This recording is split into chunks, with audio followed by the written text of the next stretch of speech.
Olá pessoal, vamos agora para mais uma aula de História de Rondônia. O tema hoje é a construção da Estrada de Ferro Madeira-Mamoré, uma epopeia muito importante que vai dar origem à cidade de Porto Velho. Isso mesmo, Porto Velho não existia até então. Porto Velho vai passar a existir em 1907, quando se inicia a construção da Estrada de Ferro Madeira-Mamoré, em uma quinta tentativa, porque foram várias. E nessa quinta tentativa, eles mudam o ponto inicial da construção da estrada de ferro em Santo Antônio, no Mato Grosso, para o antigo ponto dos militares, ou Porto Velho dos Militares, que hoje é a cidade de Porto Velho.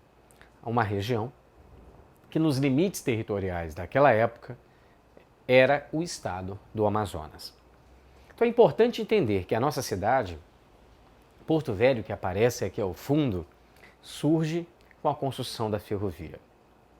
Não à toa, no hino do município de Porto Velho, hino esse produzido por Cláudio Feitosa, diz mais ou menos assim: foi do calor das oficinas do Parque da Madeira Mamoré, pela forja dos bravos pioneiros, imbuídos de coragem e de fé.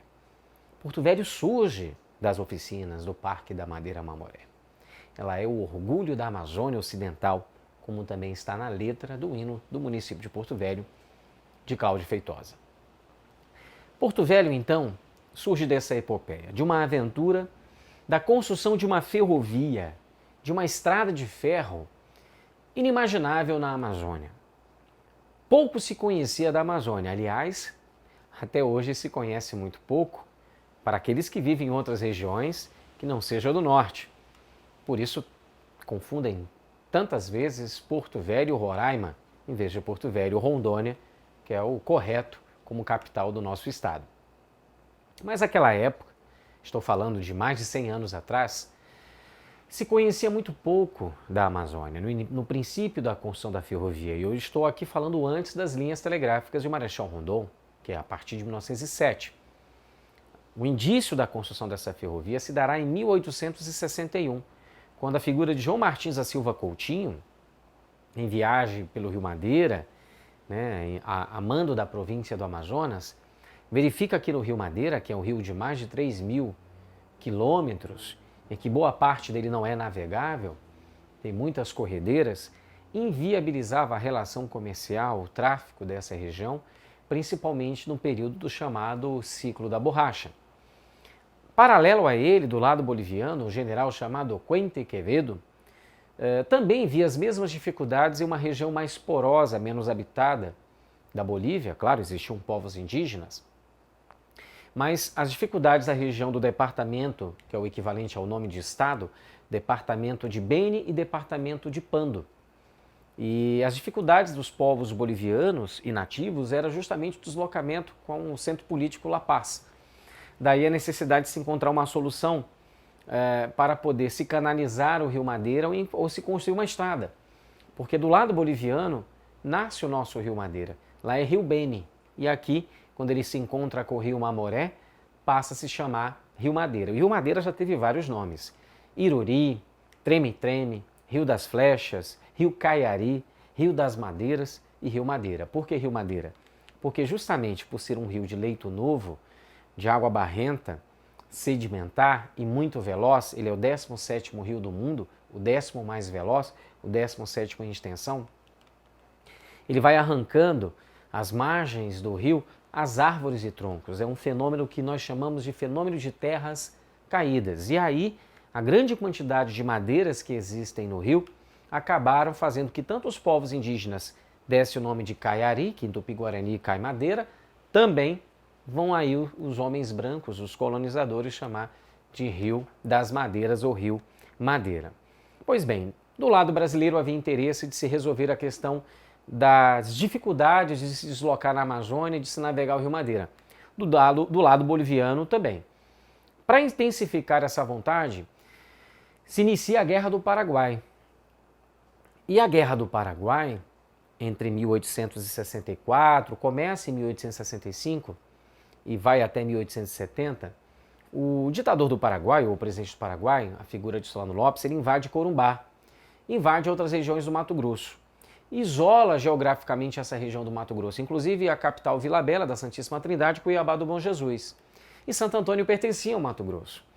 Daí, Dom Pedro II designa uma equipe de militares para construir um porto militar nessa região, um ponto militar nessa região, que vai dar origem ao nome da cidade, Porto Velho dos Militares. A partir daí, era necessário encontrar uma solução para que o Mato Grosso não ficasse isolado geograficamente. Daí a necessidade ou de se navegar, se encontrar uma forma de navegar o Rio Madeira com canais, ou se construir uma ferrovia. Na época veio para cá as figuras de Joseph Franz Keller, engenheiros alemães que fizeram um estudo topográfico da região e perceberam aí a viabilidade de se construir uma ferrovia. Bolívia e Brasil assinam vários acordos e tratados, mostrando interesses de uma mútua cooperação para se construir essa ferrovia. Na época, o general boliviano Quentin Quevedo, representando a Bolívia, vai ao México. Lá ele conhece, através do presidente do México, o coronel Hayard Churchill, George Hayard Churchill. Coronel Churchill é designado pelo governo boliviano para construir uma ferrovia em território brasileiro para atender às necessidades também da Bolívia.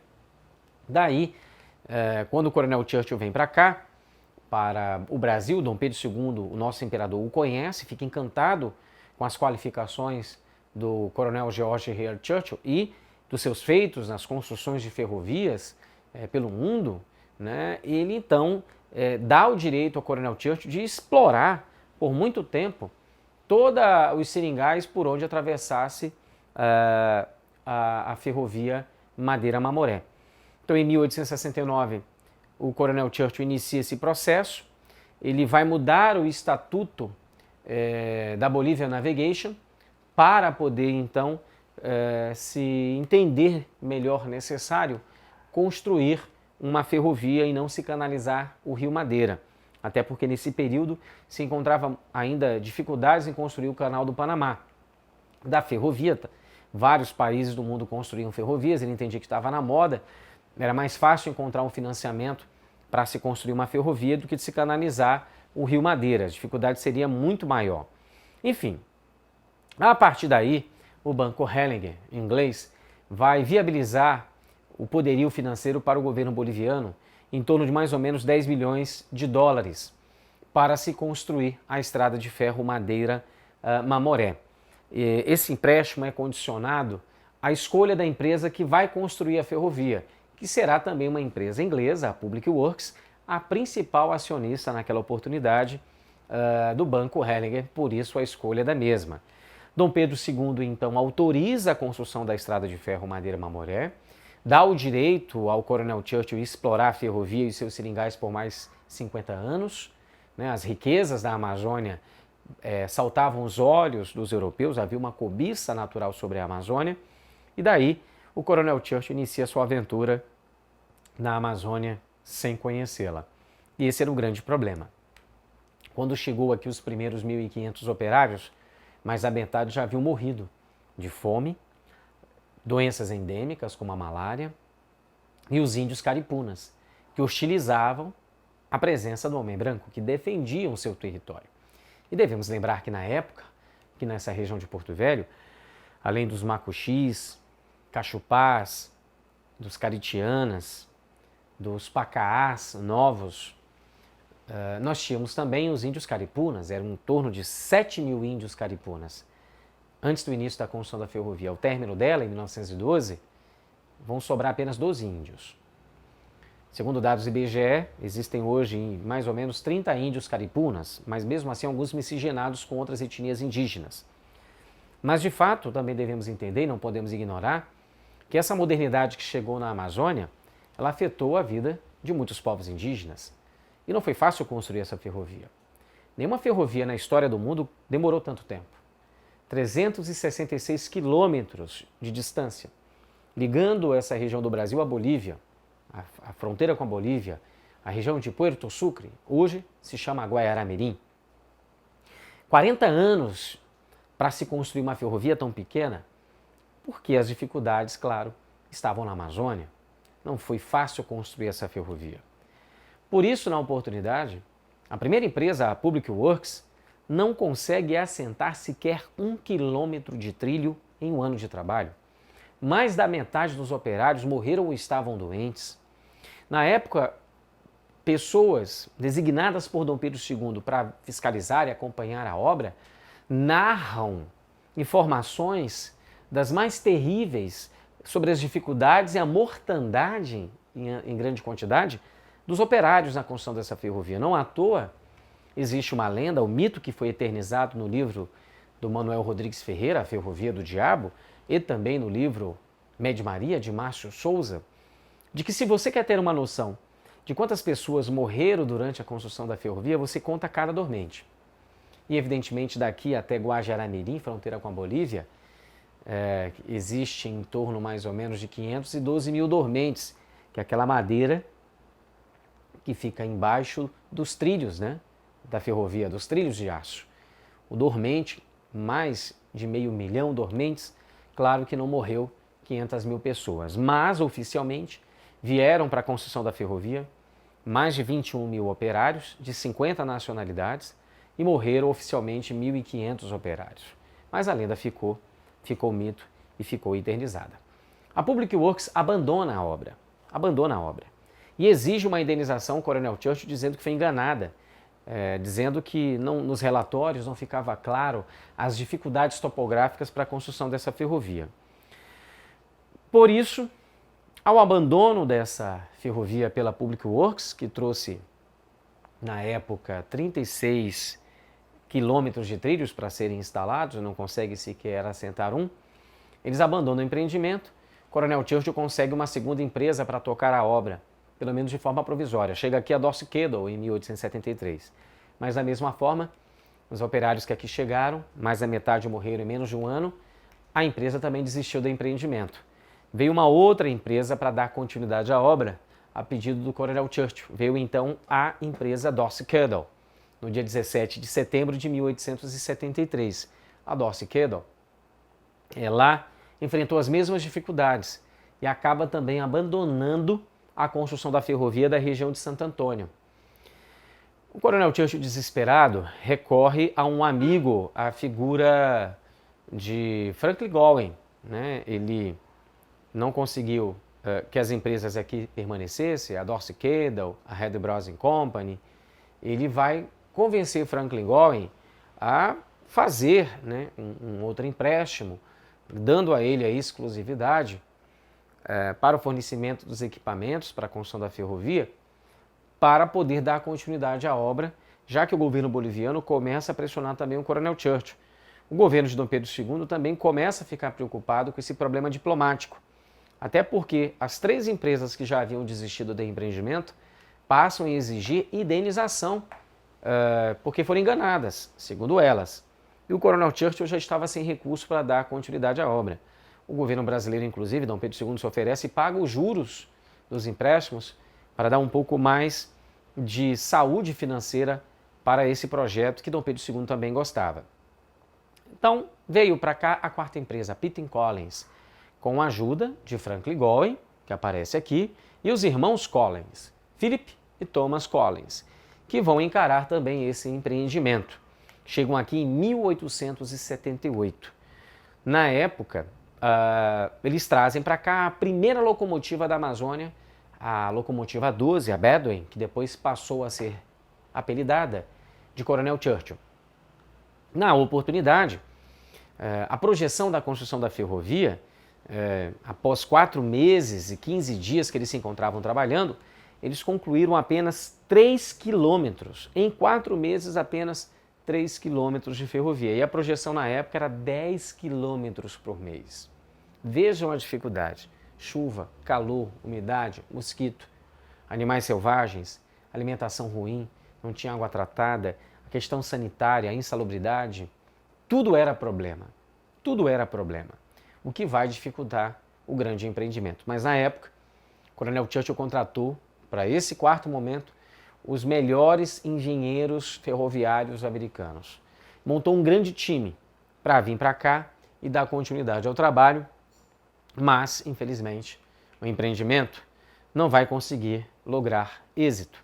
Na época, inclusive, alguns operários começavam a abandonar a obra, alguns começavam a fugir, pegavam pequenas embarcações e iam de volta para Manaus. E o momento talvez mais épico foi quando, no dia 4 de julho de 1878, o Coronel Churchill resolveu inaugurar um pequeno trecho mais ou menos de 7 a 10 quilômetros da Madeira Mamoré. E o dia 4 de julho, não à toa, a empresa Pitney Collins era uma empresa americana. 4 de julho é o dia da independência dos Estados Unidos. Só que, em um determinado ponto da ferrovia, na curva, a locomotiva tombou. E o desânimo foi total. Quando o engenheiro Nichols recebe um telegrama do Coronel Churchill que ele não teria dinheiro para pagar os operários, muitos abandonam o empreendimento. Aqueles que tinham ainda força física e vigor, que não estavam adoecidos com as doenças da Amazônia. Alguns foram para Belém, viraram mendigos em Belém, tentando conseguir algum dinheiro para voltar à sua terra de origem, aos Estados Unidos. A partir daí, devido às dificuldades, às doenças endêmicas, a tudo aquilo que já foi narrado, no dia 19 de agosto de 1879, a obra é oficialmente suspensa pelo governo brasileiro. Dom Pedro II, preocupado com todas as circunstâncias da situação, manda para cá uma comissão entre 1882 a 1883, com o intuito de avaliar, e essa comissão, formada no primeiro momento, comissão Morsen, o engenheiro Morsen, ele viria para avaliar se dava para construir essa ferrovia, mas a própria comissão sofreu com as doenças endêmicas da região, mais da metade dela morreu também. Mas Morsen, muito doente, conseguiu voltar e faz um relatório positivo à necessidade de se construir essa ferrovia. Preocupado com o relatório de Morsen, Dom Pedro II decide ter uma segunda opinião, manda para cá uma outra comissão entre 1883 a 1884, a do engenheiro Júlio Pincas. A comissão de Júlio Pincas já avalia de forma negativa a viabilidade de se construir essa ferrovia. E aí Dom Pedro II enterra por vez a construção da estrada de ferro Madeira-Mamoré. Bom, com todo esse cenário proposto pela Comissão de Estudos da Estrada de Ferro Madeira-Mamoré, que foi oficializado pelo Morsen em 1885, o relatório que vai desdizer de Morsen, de Júlio Pincas, perdão, me equivoquei, falando das dificuldades, das endemias do lugar, essa história ela fica esquecida. E ela só vai voltar à tona durante o período mais forte do ciclo da borracha. A extração da borracha de uma árvore típica da Amazônia chamada Herbias brasiliensis, a seringueira, que era muito utilizado a sua matéria-prima em pelas de borracha para o revestimento de maquinários, de pneumáticos, de correias dentadas, de roupas impermeáveis para navios de pesca, principalmente na Europa, fez que houvesse uma corrida para a Amazônia. Segundo dados e informações, mais de 100 mil nordestinos vieram para a Amazônia durante o ciclo da borracha, em busca de cortar a seringueira, a seringa. Dessa forma, a viabilidade de se construir a ferrovia agora também era financeira, não era apenas geográfica e nem diplomática. Quando ocorre uma grande disputa por essas regiões da Amazônia, fronteira Brasil e Bolívia, é quando ocorre a chamada Revolução Acreana. Plácido de Castro, uma liderança do Acre, ele era do Rio Grande do Sul, mas trabalhava no Acre, na parte topográfica, lidera uma revolução contra os bolivianos, quando estes tentaram, ao criar uma empresa chamada Bolivian Syndicate, privatizar a Amazônia boliviana para o capital internacional. Devido a essas circunstâncias, os seringueiros brasileiros que viviam, e seringalistas que viviam do lado boliviano, onde hoje é o estado do Acre, eles se rebelam contra o governo boliviano, tanto que isso vai resumir num confronto de um ano e num tratado que será assinado em 1903, que é o Tratado de Petrópolis, que vai trazer à tona novamente a necessidade de se construir a estrada de ferro Madeira-Mamoré. Então, graças a Plácido de Castro, temos essa revolução e o estado do Acre, que era um território boliviano, será anexado ao Brasil. A partir daí, temos o nosso quinto personagem, Percival Farquhar, um grande empresário americano que vivia no Brasil e, na oportunidade, ele consegue, com peças de ferro, Joaquim Cantambri, ganhar a licitação para a construção da estrada de ferro Madeira-Mamoré. E aí, o Percival Farquhar, que não era um empresário besta, era um cara que tinha vários empreendimentos no mundo, muito experiente, ele vai mudar o ponto inicial da construção da ferrovia de Santo Antônio, que era uma região insalubre, e vai trazer para o antigo ponto militar da Guerra do Paraguai, ou Porto Velho Militar da Guerra do Paraguai. A partir daí, mudado o ponto do Mato Grosso para o Amazonas, além de ter alguns benefícios fiscais, ele também constituiria uma cidade mais moderna, uma cidade iluminada, com cinematógrafos, com fábrica de gelo, com sorveteria, lavanderia industrial, siderurgia, com um hospital, que é o Hospital da Candelária, que é um erro cometido pelos seus antecessores para tratar a insalubridade dos operários, ou seja, ele cria uma estrutura que vai dar origem à cidade, mas para a época também muito moderna. Pois bem, a partir daí, da escolha do novo ponto, que seria a localidade de Porto Velho, saindo de Santo Antônio do Alto Madeira, ele começa a contratar operários para trabalhar na sua construção. Então foram em torno mais ou menos aí de 21 mil operários. E ele vai manter uma quantidade por ano que mantenha a obra sem interrupções. Então você vai ter em 1907 400 operários, 1908 2.400 operários, 1909 mais de 4.000 operários, 1910 o período auge mais de 6.000 operários e de várias nacionalidades, gregos, chineses, hindus, americanos, dinamarqueses, alemães, colombianos, argentinos, japoneses. Você vai ter mais de 50 nacionalidades participando da construção da estrada de ferro Madeira-Mamoré. E na época, Percival Farquhar traz o que era de mais moderno para construir a estrada de ferro na Amazônia. Muita gente diz que a Madeira-Mamoré era o empreendimento industrial mais importante de Percival Farquhar. Essa colocação ela não é de todo certo a correta. Por quê? Porque Farquhar tinha outros grandes empreendimentos. A Madeira-Mamoré não era um grande empreendimento. Mas por que então ele colocava tanta importância na construção dessa ferrovia? Para ele seria um portfólio. Para ele seria mostrar para qualquer investidor, para qualquer futuro sócio ou qualquer outra empresa de que ele conseguiu fazer a construção de uma ferrovia na Amazônia, o que era épico, que outras 4 empresas não conseguiram, algumas que eram suas concorrentes, Pitting Collins, Public Works, Red Browsing Company, Dorsey Cadle. Para isso, o Farquhar se associa à May Jeff Randolph Company, uma empresa que vai ser interligada à Madeira-Mamoré Railway Company para construir a estrada de ferro Madeira-Mamoré. Dessa forma, você vai ter mais de 21 mil operários, 1.500 vão morrer durante a construção da ferrovia, mesmo com o Hospital da Candelária. O Hospital da Candelária tinha médicos dos Estados Unidos, de outras nacionalidades, naturalmente, e vinha para tratar de febre amarela, malária, beriberi, que é uma doença degenerativa, ancilostomias e pneumonia, sarampo. É uma região em que será a 2 quilômetros do ponto inicial da ferrovia, numa região chamada Candelária, no qual, inclusive, teve a presença ilustre do sanitarista e médico brasileiro Oswaldo Cruz, que em 1910 foi contratado por Percival Farquhar para ajudar no plano sanitário da região de Porto Velho durante a construção da estrada de ferro Madeira-Mamoré.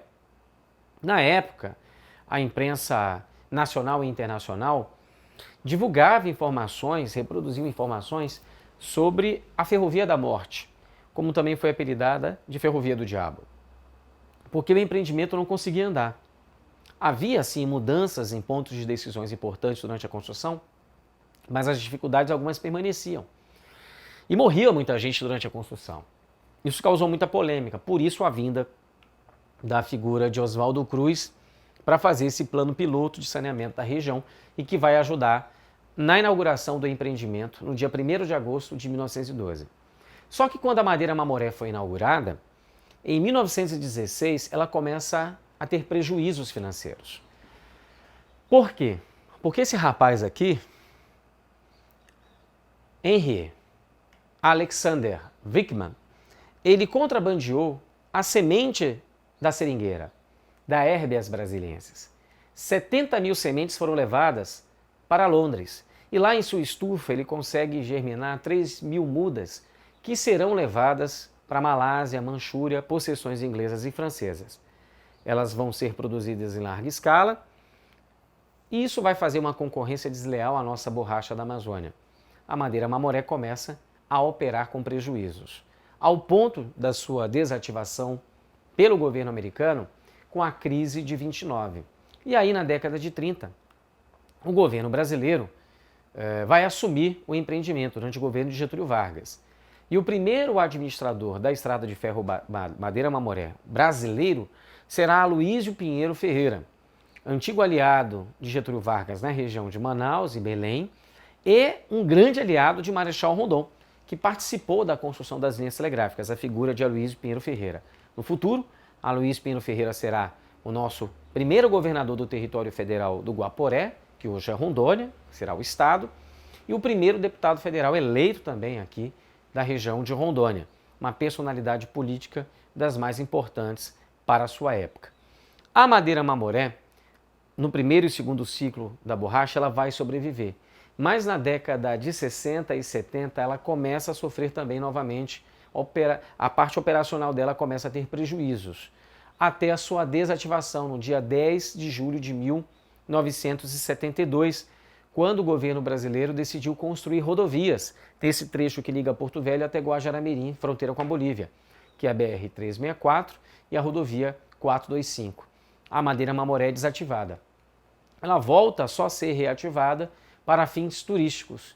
E aí aquela antiga locomotiva, a Coronel Churchill, que ficava exposta em uma área de lazer do 5º Batalhão de Engenharia em Construção, 5º BEC, que passou a cuidar durante o regime militar da Estrada de Ferro Madeira-Mamoré e vai desativá-la, será levada para o museu, para o galpão número 2 da Estrada de Ferro Madeira-Mamoré, no pátio ferroviário de nossa cidade.